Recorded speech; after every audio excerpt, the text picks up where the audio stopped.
Hello, sports fans. Old TK here to bring you the latest and greatest Blood Bowl news. Grab your popcorn and a bottle of Croxerade and settle in, 'cause TK's going to give you the recap of all the butt bashing, gut smashing action from the recent Blood Bowl tournament held at OrakCon Gaming Convention in nearby Michigan City. What was set to be a medium-sized event ended up shrinking down to a much smaller event, with 3 coaches withdrawing at the last minute. A couple of those coaches had some sob story about Mother's Day and spending the weekend with their mommies. Old TK thinks that sounds like squig dung, and I think their heart just ain't in it. But old TK made it, and he got to watch the old world executioners play through 3 rounds of mayhem. A little secret about old TK, though. I tell you, I was not birthed in a natural way, no sir. Old Nuffle hisself reached from the aether and laid his hand upon the most fertile of pitches. 9 months later, in a fit of violence, an earthquake ripped the chasm open on that pitch and spat forth a fully grown TK, ready to bash butts and mix guts. And boy, I eat, breathe, drink, and shit Blood Bowl. It is in my precious bodily fluids. With the number of coaches shrunk down from 7 to 4, this became a round robin, with each coach getting a chance to square off against the other.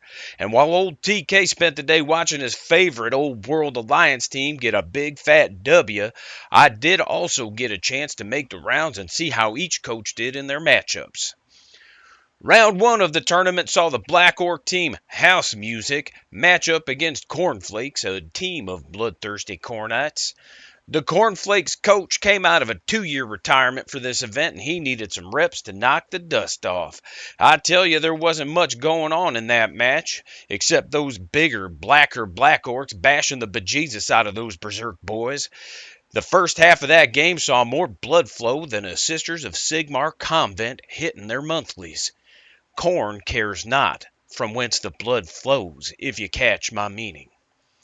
That game wrapped up with House Music taking the win 1-0 and winning the casualty battle 4-0. The other matchup of round 1 featured the Amazon Coatls against the Old World Executioners, and that game was tight all throughout, with both coaches seizing opportunities to tie and also take leads. The Executioners deferred, leaning on defense for the first half, and I tell you, it looked to be working. The action started midway through the first half with Troll Slayer ripping one of those Jaguar warriors to pieces, setting the tone for how this game was going to go. Those Coatls responded with a pair of casualties that knocked a couple linemen out of the game. But those Old World Executioners managed to smash into the ball carrier, with Ingolf Sprechen, the human blitzer, taking advantage of his tackling skills, then scooping up the ball for a rumbling, bumbling tutty. I guess he's Sprechen touchdown. On the Amazon's second completion of the day, Ruruwironta found Jaguar Joel Castra, who was able to wriggle her way through a veritable net of defenders and dance her way into the end zone to knot the game up. The Executioners' ensuing possession started off well, with key blocks making holes and a path for girl Linda, and it set up another second-half tug. But before that could happen, old Scrod Stoutmuncher picked a hell of a time to decide he did not want to participate in the scrum. And that big bad bonehead botched a block and found himself daydreaming about a sandwich instead of the line of scrimmage. His lapse in attention led to a turnover that ended the half, with the game headed to overtime. In a repeat performance from the second half, the Coatls managed to drop back, toss a pass, and Eagle Kuzinestra soared past would-be tacklers with ease as she glided in for her team's second and the game's third tutty.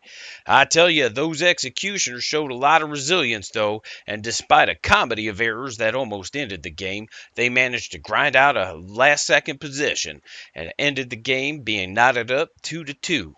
While the Coatls did win the casualty battle 2-1, what doesn't show up on the stat sheet is how badly the Executioners bullied them, slamming Amazon after Amazon into the crowd, giving those ladies a prime delivery straight to the infirmary. Round 2 matchup saw House Music facing off against the Coatls. The game played out a lot like house music's first round with minimal action, though both teams managed to score 2 casualties. Unfortunately for those funky fungoids, the Kuwattles managed to score late in the second half, applying pressure to the boys to try to get in the end zone. And that pressure must have really got to them because late in the second, when they thought they'd get the walk-off tie, those belligerent Black Orcs coughed up the ball and those Amazons hammered the final nail in the coffin, winning the game 2-0, but tying on casualties 2-2. The other round 2 matchup saw Cornflakes take on the Old World Executioners.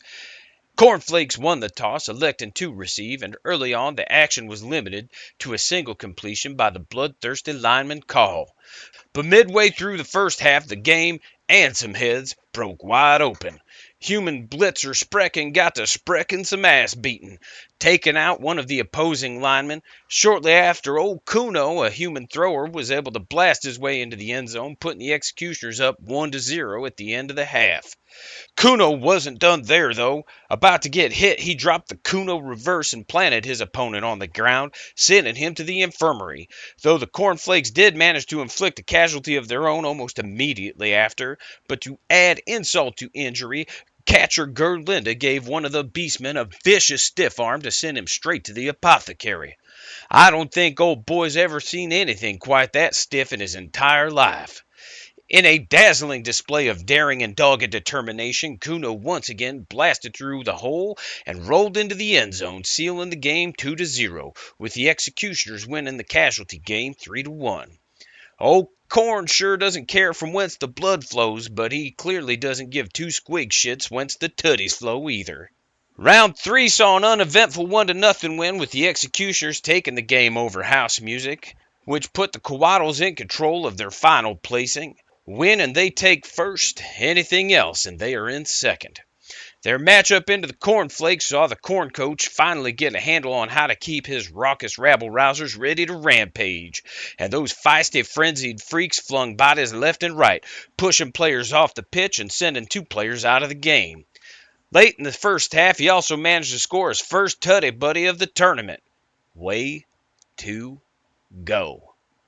Not to be outdone, the Kuwattles did manage to knot the game up with the clock winding down, though that is truly in part due to some luck on their side. The bigger, stronger Cornite team managed to faceplant multiple times late in the second half while trying to throw some overpowering blocks. I guess those haymakers were a lot more hay and a lot less maker. In the end, the Cornflakes earned a 1-1 tie and beat the Amazons on casualties 2-1. Let's take a look at the team's final placings and standouts. Old World Executioners took overall champion with a record of 2 wins and a tie.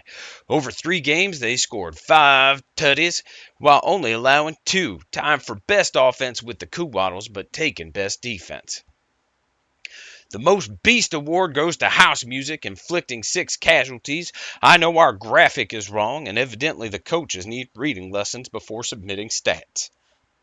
Kuwattles were in second with 5, Executioners in third with 4. The most versatile team goes to the Kuwattles, and it wasn't even close thanks to their commitment to the passing game. Thanks for joining old TK for a recap of the Blood Bowl action. Stay tuned for next episode when we recap the current league championship game between the Old World Executioners and the Snot Picker Ball Kickers.